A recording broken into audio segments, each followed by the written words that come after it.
Hello, today we will be discussing base security. It stands to reason that U.S. military installations are a high value target to terrorists and other such attackers. In this presentation, we will discuss why bases are actually very vulnerable targets, discuss attacks on bases, and close with countermeasures. So you'll notice I include an artist's depiction of the raid on Harper's Ferry Armory. This was an armory raid by abolitionists to get arms for an uprising of slave owners, and even on to the current day, we have arms that get stolen from military bases. So, the first topic I want to touch on is the fact that many of you may not have ever been on a military base. You might have misconceptions about bases that I did until I was in the military. A base is not a fortress. And what I mean by that is people come and go every day. They are military and non military. You have dependents, that is, wives, husbands, and children of service members, contractors, workers. It is nowhere near the type of security control you would expect to find, not even close. I want to turn your attention to the facts below. Bases vary in size from small to small cities. Look at Bragg and Campbell, all those people coming and going.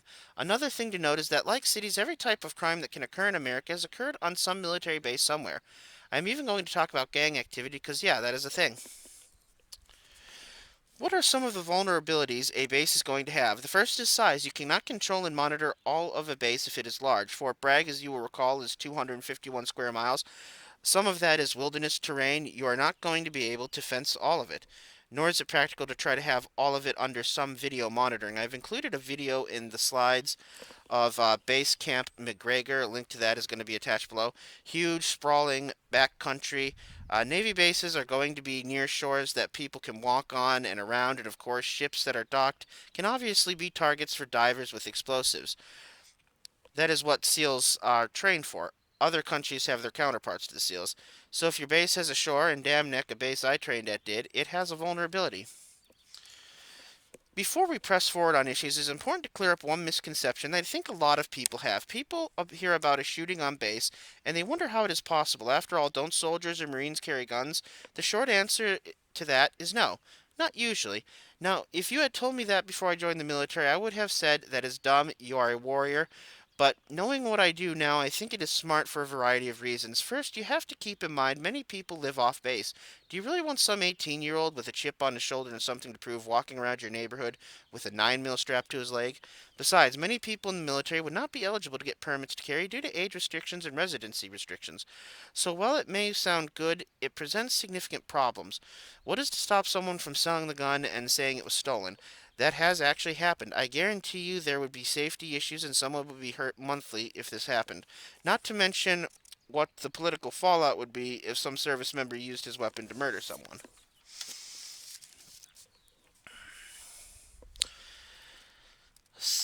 Some people have mentioned this. Why don't you have people check out a weapon when they arrive on base and, when they are on base and check it out if they leave? Let us examine the logistics behind doing something like this. If there are 15,000 personnel that have to check in and out weapons each day and to sign the paperwork and do a clear and safe drill in only 5 seconds, usually this takes longer, we're just going to use 5 seconds, that is 75,000 seconds, which converts to 1,250 minutes, which is 20 hours. And now we aren't even talking about checking those guns in. Now, if we were a country surrounded by enemies and actively at war, possibly we would have a provision for such a thing, but that is not the case, and thank goodness. Who is going to attack a base? We can divide attackers into two broad categories. We will call these external and internal. External is someone who is not a member of the military or the host country's military that decides they want to kill some military personnel. This person can be under the influence of radical Islamic teaching. They believe that the West is the enemy, and since America is the most powerful country in the Western civilization, any death you can inflict is justified and makes you a righteous warrior. This is the recent case in the shooting at Pensacola Naval Air Station that involved an officer from Saudi Arabia. This also happened in Afghanistan. Some of you who have not been in the service might wonder why foreign officers are there. That is very common. We have personnel at foreign bases, and likewise, many countries have liaison officers in the U.S. We even have institutions that specialize in training foreign personnel. There's the Western Hemisphere Institute for Security Cooperation. Some of you probably remember that when it was called the School of the Americas, located in Georgia. It specializes in training Latin American officers. The second type is one from your own service. So this is the internal. Each year across the world, men in the United States military kill other service members. There are all types of motivations for this. Usually, it is not an attack on the base itself, and often personally motivated. But sometimes it is certainly done out of ideology. Does anyone recognize this person? I'll give you a second. Nidal Hassan, I apologize if I mispronounced that. The Fort Hood shooter killed 12 service members. He tried to justify his shooting because he was being deployed and was recorded as saying that the United States had no right to make him fight in a war in which he would have to kill his own Islamic brethren. That is not really his motivation. He was a medical officer. He would not have had to fight if deployed. But what an effective terrorist operative he made. What motivates someone to try to breach a military installation's security? When you look at incidences, there seems to be two overriding categories of motivation. The first is material. Bases have weapons, weapons that criminals would love to have. Firearms, explosives, you name it is on a military installation.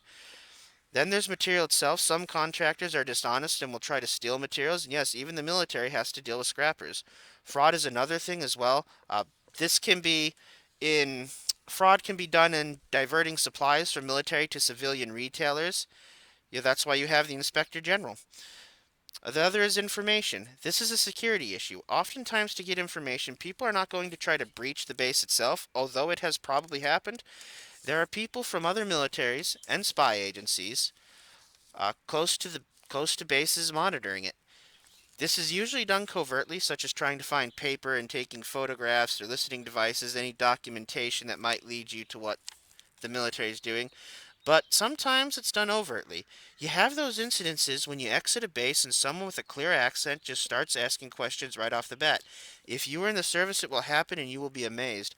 Ask yourself this question: do you think America is monitoring foreign bases for indicators of activity? Yes, right? So it stands to reason they are monitoring us. The second is ideological or emotional. This is a person acting out maliciously to murder base personnel, and they don't have a material motivation. I more or less group them as being driven by ideology or emotion. In many cases, they are one and the same. The Fort Hood shooter falls into this category, but attacks to military personnel can also be done for emotional reasons that are not tied to ideology. This is the sad case of when a staff sergeant was murdered because he uncovered some SEALs engaging in fraud, where the SEALs claimed they needed funding for sources and informants but kept the money. The SEALs killed him thinking that that would end the investigation. It did not, obviously.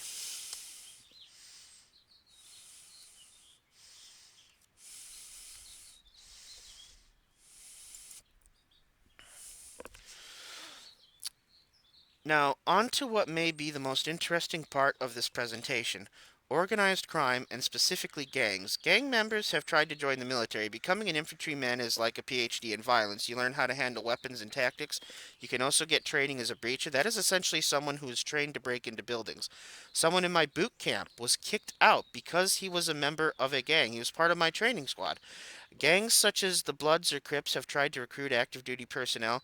Sergeant Juan Johnson was beaten to death in Germany participating in Jumpin', where someone is beaten into a gang, an initiation of sorts for the gangster disciples. A link to that story is below. So don't think that this is not real. Of course, gangs can also be welcoming to veterans. People get out of the military, but they still want that brotherhood. A gang feels that need. This was a huge contributing factor for outlaw biker gangs. In particular, the Mongols and Hells Angels were started by veterans. White supremacists have tried to get into the military in preparation for Rahowa, a racial holy war that many hate groups believe is going to come. There was even a gang that formed on an aircraft carrier, if you can believe that. They were smuggling, loan sharking, stealing, extorting, just like any other criminal enterprise. Howard Wasden recounts how the gang was stopped. He was part of a SEAL team that was aboard this aircraft carrier for some deployment, and the skipper told them about the issue. The SEALs, being very motivated, found out that this gang had gym hours where only members of that gang dared to use the gym, or whoever else that came in there was subjected to violence. So the SEALs entered the gym, posted a lookout, locked the doors, and proceeded to beat the gang members to a pulp. This is the picture there on the right and of Howard Wasden in the book he released. Not the most exciting read, sadly enough, just not blessed with great storytelling. Never has there been a warrior as polarizing as Richard Marcinko. And you know we have to talk about him. I imagine it's a name the professor is familiar with. But for those of you who are not familiar with him, he is the founder of SEAL Team 6. Yep, the man, the legend, loved and hated, feared and revered.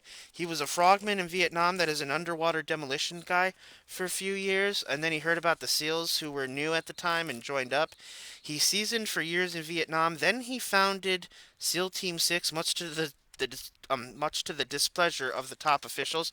After founding SEAL Team 6 as the first commanding officer, he went on to form a team to test base security. And actually, I should just say government installation security in general. This team was called Red Cell, made up of the best warriors Marcinko could find, and he could find the best of the best. Red Cell claims to have breached Air Force One, snuck onto nuclear submarines and gotten launch codes, also bypassed embassy security teams. The military has said no, he didn't.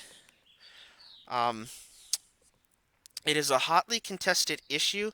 That Red Cell existed is not up for debate, but that they made the breaches they claim they have is endlessly debated in military circles. Marcinko has stated that the military did not want to admit to these breaches, so they denied them. The Plowshares movement is a group of pacifists that have made it their mission to breach nuclear facilities or industrial sites housing nuclear weapons. They have damaged some weapons and caused plant shutdowns. They have also infiltrated a few military installations. They are pacifists, so they don't kill anyone, but rather damage weapons. They have caused millions of dollars worth of damage. But the scary thing is that they have been successful on the breaching part. All the security these facilities have, and they are still being breached by these dedicated people who don't have these operative backgrounds at all. That's terrifying. And keep in mind that some of the people committing these breaches are elderly, so we can certainly infer that Marcinko could have pulled these breaches off. So, what are the countermeasures? A police force can be provided by a private company or the DoD itself, which has a police force. The Department of the Army Civilian Police is its official title. An officer with this force is responsible for taking out the 2009 Fort Hood shooter. This is a good force because it is staffed by professionals specializing in base security rather than a service member just assigned to patrol. In addition, the breaches of the military have their own internal the branches of the military have their own internal investigations units uh, that try to prevent things such as the Fort Hood shootings. There are fusion cells. These are areas where various law enforcement agencies work together, and some will have a member of the military in some cases, and that person's duty is to monitor threats to U.S. installations. What I have really hoped to accomplish in this presentation is to help people understand that far from unimaginable scenarios, U.S. bases constantly need to be wary of security issues. For those of you who have not served, I hope you have learned something new.